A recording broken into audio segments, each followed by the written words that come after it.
Good morning student. आज करने जा रहे हैं बेटा series and parallel combination of capacitor. यानी इसी के अंदर सीरीज का कॉम्बिनेशन करेंगे कैपेसिटर का और इसी के अंदर पैरेलल का करेंगे। पहले हम सीरीज का करने जा रहे हैं। जो हमने डायग्राम बनाया है, इस डायग्राम के अंदर हमने ये तीनों क्या लिए हैं, कैपेसिटर लिए हैं, ठीक है। और इसके ऊपर क्या अप्लाई किया है, बैटरी अप्लाई किया है। कितने वोल्ट की है, V वोल्ट की है। हम शो करने जा रहे हैं। तो V वोल्ट की बैटरी है ये, और ये पहला कैपेसिटर है वो क्या है हमारा C1 है, और दूसरा कैपेसिटर C2 और C3 ये हमने माने हुए हैं, ठीक है। अब हमें पता है एक फॉर्मूला कि जो हमारी क्या वो इस डायरेक्टली प्रोपोर्शनल के किसके होता है, V के, ठीक है। और यहाँ से हम इस डायरेक्टली को हटाकर C लेते हैं कैपेसिटेंस, ठीक है। तो यहाँ से भी आप निकाल सकते हो, क्या आएगा, क्या होगा भाई, C आएगा। यानी V क्या है, पोटेंशियल है, और वो किसकी इक्वल है, क्या होगा, C के। इस केस में देखिए आप कि सपोज करो यहाँ से क्या चार्ज स्टार्ट हुआ, क्या चार्ज, ठीक है। ये पहले प्लेट में जाता है तो यहाँ पर क्या आ जाएगा, पॉजिटिव पॉजिटिव आ जाएगा, ठीक है। क्या आ गया, पहली प्लेट में कैपेसिटर की पॉजिटिव पॉजिटिव आ गया। लेकिन इस प्लेट के इस तरफ क्या आ गया, नेगेटिव, क्या आ गया, नेगेटिव चार्ज इंड्यूस हुआ है, और इस साइड पॉजिटिव एक्वायर हो रहा है, ठीक है। इस साइड क्या हुआ, पॉजिटिव, लेकिन इस पॉजिटिव ने इस पॉजिटिव को रिपेल कर दिया, तो इस पे ना दिखा के हम कहाँ शो करेंगे, इस पे शो करेंगे इसको, ठीक है। तो हमने ये शो कर दिया कि जैसे ही इस प्लेट पे एक हिस्से पे पॉजिटिव चार्ज है, उतना ही इस हिस्से पर क्या है, नेगेटिव चार्ज है, जो हमने क्या नेगेटिव से दिखाया है। ऐसे क्या होगा, इस पे यदि पॉजिटिव इंड्यूस हुआ है तो इसके अंदर क्या हो जाएगा, नेगेटिव चार्ज आ जाएगा, ठीक है। और इस साइड क्या हो जाएगा, पॉजिटिव। इस पॉजिटिव को ये रिपेल करेगा, तो इसको यहाँ ना दिखाकर कहाँ दिखाएंगे, यहाँ दिखाएंगे, तो इस पे पॉजिटिव एक्वायर हो गया है, ठीक है। इसी तरह अब इसके भी क्या होगा, यहाँ पर नेगेटिव आ जाएगा, ठीक है। क्या आ जाएगा, नेगेटिव एक्वायर करेंगे, ठीक है। नेगेटिव इसके ऊपर क्या आ गया, नेगेटिव, और इस साइड क्या आएगा, पॉजिटिव। इस पॉजिटिव को किस टर्मिनल ने अट्रैक्ट कर लिया, इस नेगेटिव टर्मिनल ने, क्योंकि ये पॉजिटिव टर्मिनल है और ये नेगेटिव टर्मिनल है। तो इस तरह से हम चार्ज का फ्लो कह सकते हैं, इसके अंदर जा रहा है, ठीक है। तो इसके ऊपर भी क्या है, इस प्लेट के ऊपर भी पॉजिटिव है, क्या हो, पॉजिटिव, और इस पे क्या हो, नेगेटिव है, इस पे क्या हो, पॉजिटिव है, और इसी तरह इस पे क्या हो, नेगेटिव है, ठीक है। ये हमने शो कर दिया। इस डायग्राम को देखकर आपको पता चल रहा है कि जो हमारी कैपेसिटर है, कैपेसिटर की जो कैपेसिटेंस है वो सबकी अलग अलग है। एक की C1 है, एक C2 है, एक C3 है, ठीक है। और आपको ये पता चल रहा है कि इस जो हमने कैपेसिटर लिया है, इस पे जो चार्ज स्टोर हो रहा है वो कितना हो रहा है, वो क्या वो चार्ज स्टोर हो रहा है। लेकिन इस कैपेसिटर के बीच में जो पोटेंशियल है वो कितना है, V1 है, और इसके बीच में V2 है, और इसके बीच में V3 है। ये बात आ रही है समझ में आपको। तो हम यदि हमें टोटल पोटेंशियल निकालना पड़े जो इस बैटरी ने इस पे अप्लाई किया है, तो V कैसे निकल के आएगा, V1 plus V2 plus V3 ऐसे निकल के आएगा, ठीक है। चार्ज आपको पता है टोटल क्या हुई है, ये तो मैंने पता कर लिया। अब मुझे V1 की वैल्यू चाहिए। V1 की वैल्यू कैसे निकलेगी, V1 की वैल्यू आपको पता है इस फॉर्मूले से निकल सकती है। V1 कैसे निकलेगा, क्योंकि हमने V क्या है, पोटेंशियल है, वो किसके इक्वल होता है, क्या होगा, C के, चार्ज पर यूनिट कैपेसिटेंस, ठीक है। अब जो V1 के लिए हमें क्या करना पड़ेगा, चार्ज का हमारे पास इस प्लेट में टोटल आपको हमें क्या हुई है, चार्ज, ठीक है। और उसके बाद इस जो कैपेसिटर की कैपेसिटेंस है वो क्या है हमारे पास, C1 है, ठीक है। तो V2 निकालेंगे तो V2 भी ऐसे आएगा, क्या होगा, टोटल चार्ज है इस प्लेट के लिए, और कैपेसिटेंस कितनी है, C2 है। और V3 के लिए क्या करना पड़ेगा, चार्ज वही है, टोटल क्या हुआ है, और कैपेसिटेंस कितनी है, C3 है। ठीक है, अब इस फॉर्मूले का यूज करते हैं, इस फॉर्मूले का यहाँ यूज करते हैं। V इक्वल टू में क्या है, क्या हो बाय C है, ये है। अब हम क्या करते हैं, ये जो हमारे पास कैपेसिटर है, इन तीनों कैपेसिटर के इक्विवेलेंट एक कैपेसिटर लेते हैं। सपोज करो हमने ये ले लिया, ठीक है, तो हमने और साथ में इसके ऊपर हमने क्या अप्लाई किया, बैटरी अप्लाई की है, 20 वोल्ट की बैटरी अप्लाई की है,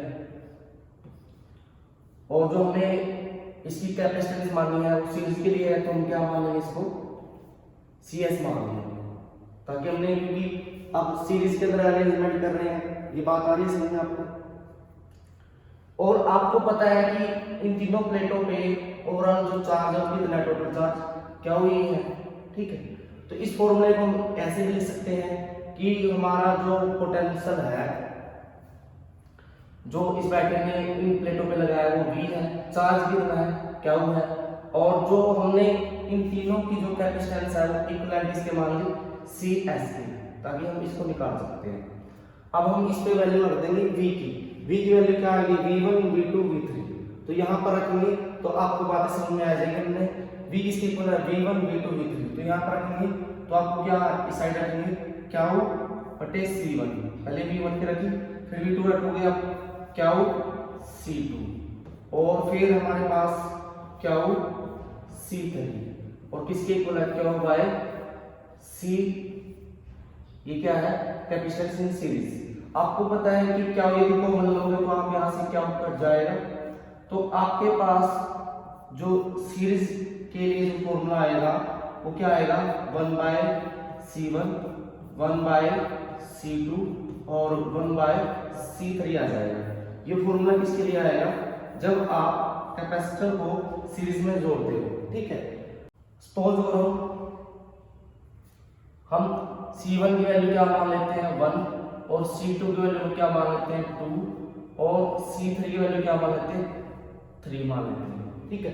अब इनको हम सीरीज में जोड़ के देखते हैं कि हमारे इक्विवेलेंट कैपेसिटेंस कितनी आएगी। जब आप इसको जोड़ोगे इस फॉर्मूले के अनुसार तो क्या आएगा, 1/1 और 1/2 और 1/3, एलसीएम क्या आ गया, एलसीएम आपका आ गया 6, तो इधर से 6 ऐसे कैसा 2 6 को काट देगा, कितने में काट देगा 3 आ गया इसका, ठीक। अगले वाला तो ये कितना हो गया है 11/6, इसको आप इस साइड से उठोगे तो हमारे पास क्या आएगा, ये 6/11 हो जाएगा। तो जब आप इनका सम करते हो, जब आपने इन कैपेसिटर को सीरीज में लगाया, उनकी जो कैपेसिटेंस आई वो तो पहले जो हमने कैपेसिटर लिया था उसकी कैपेसिटेंस से भी बिल्कुल कम है। तो इसका मतलब ये है यदि आपने कैपेसिटर की कैपेसिटेंस को कम करना है तो किस में अरेंजमेंट कर देना चाहिए, उसको सीरीज में कर देना चाहिए, ठीक है। यदि पैरेलल में, क्योंकि आगे हम केस पढ़ेंगे पैरेलल वाला, तो उसमें आपको पता चल जाएगा यदि हम पैरेलल में को जोड़ते हैं तो पैरेलल में फॉर्मूला क्या बनता है, पैरेलल के जो फॉर्मूला बनेगा वो आगे डिस्कस करेंगे हम, वो पड़ेगा C1 C2 C3। यदि हम इनको जोड़ते हैं तो आप 1 2 3 तो जोड़ोगे आप कितनी हो जाएगी, पैरेलल में कैपेसिटेंस इनकी 6 हो जाएगी, जो 1 से भी ज्यादा होगी। तो यदि आप सीरीज में कैपेसिटर को जोड़ते हो तो उसकी कैपेसिटेंस डिक्रीज होती है, और यदि आप पैरेलल में जोड़ते हो तो उनकी कैपेसिटेंस बढ़ जाती है कैपेसिटर। तो आगे हमारे पैरेलल कॉम्बिनेशन, किसका पैरेलल कॉम्बिनेशन, कैपेसिटर का, ठीक है। तो ये हमने क्या किया है, हमने सपोज करो ये पहला कैपेसिटर लिया जिसकी कैपेसिटेंस क्या है C1, क्या है C1 है, दूसरे के हमारे लिए क्या माना है C2 है, और थर्ड के लिए C3 है, और इनके ऊपर हमने जो बैटरी अप्लाई किया वो 20 वोल्ट की अप्लाई किया है, ठीक है। पैरेलल में आपने क्या ध्यान देना है कि इन जो कैपेसिटर के बीच में जो पोटेंशियल डिफरेंस है वो सेम रहेगा, बट जब यहाँ से जो चार्ज चलेगा तीन हिस्सों में डिवाइड हो जाएगा। इसके पास कितना जाएगा, सपोज करो यहाँ पर क्या वन जाएगा, यहाँ पर क्या जाएगा, कह सकते हो क्या टू जाएगा, क्योंकि यहाँ से तीन हिस्सों में जाता है ना, और यहाँ पर क्या थ्री जाएगा। ठीक है, तो आप ये बता सकते हो जो क्या चार्ज है जो इस कैपेसिटर के अंदर स्टोर आउट इसका किसके इक्वल है, क्या वन प्लस क्या टू और क्या थ्री के इक्वल है। ठीक है, अब हमें फॉर्मूला याद है जो हमने निकाला था, क्या किसके इक्वल होता है, सी वी के, यानी क्या होता है चार्ज, सी क्या होता है कैपेसिटेंस, वी क्या होता है पोटेंशियल डिफरेंस। ठीक है, अब देखिए जो पैरेलल कॉम्बिनेशन है इसके अंदर आपको साफ दिखाई दे रहा है इन कैपेसिटरों के बीच में जो पोटेंशियल है वो वी ही अप्लाई हो रहा है, बट इसके अंदर जो चार्ज और तीन हिस्सों में डिवाइड हो रहा है। और आपको पता है कि हर कैपेसिटर की कैपेसिटेंस भी अलग है, पहले की C1 है, दूसरे की C2 है, तीसरे की C3 है। ठीक है, तो यदि मुझे क्या निकालना है पैरेलल कॉम्बिनेशन ऑफ कैपेसिटर निकालना है, तो उसके लिए मुझे क्या करना पड़ेगा, अब मैं तीनों कैपेसिटर को इक्विवेलेंट कैपेसिटी मान लेता हूं। क्या है वो, इसको जो मैंने ये मान लिया,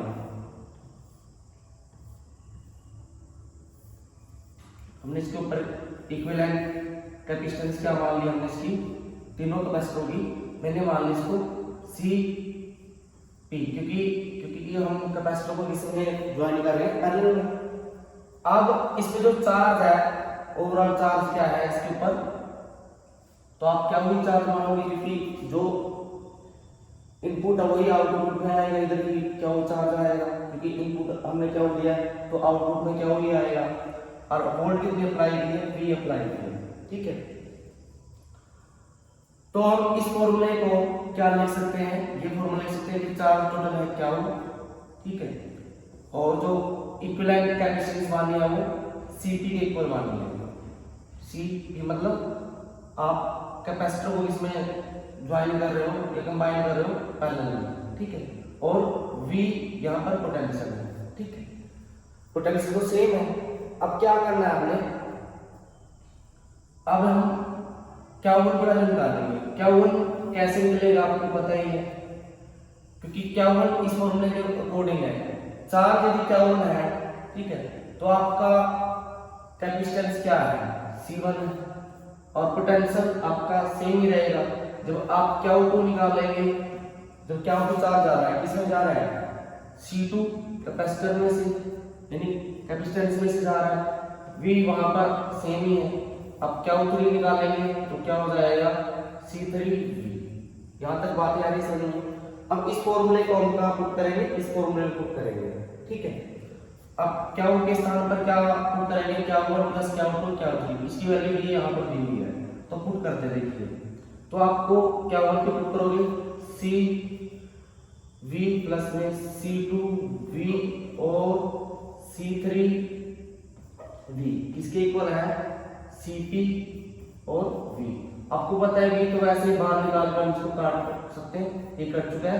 तो हमारा जो पैरेलल का जो फॉर्मूला बना वो किसके इक्वल है, C1 प्लस C2 और C3। ठीक है, तो इस फॉर्मूले से हमने पता चल गया यदि हम कैपेसिटर को पैरेलल में जोड़ेंगे तो उसकी कैपेसिटेंस क्या हो जाएगी, बढ़ जाएगी। यदि हम कैपेसिटर को सीरीज के अंदर जोड़ते हैं तो उसकी कैपेसिटेंस क्या हो जाएगी, डिक्रीज हो जाएगी, जो हमने पीछे एग्जांपल में पढ़ा था। एक बात याद रखनी है आपने, इसको इस आर्टिकल को आप रेजिस्टेंस के साथ भी रिलेट कर सकते हो, क्योंकि जब हम रेजिस्टेंस को सीरीज में लगाते हैं उसका फॉर्मूला क्या होता है, रेजिस्टेंस का सीरीज में फॉर्मूला आपको पता ही है, वो फॉर्मूला होता है R1 plus R2 plus R3, यानी कैपेसिटेंस के तो रेसिप्रोकल होता है। इसको पैरेलल में लेके जाते हैं तो पैरेलल में रेजिस्टेंस का फॉर्मूला क्या होता है, 1/R1 और 1/R2 और 1/R3। तो साथ में हम इस आर्टिकल को भी पढ़ सकते हैं।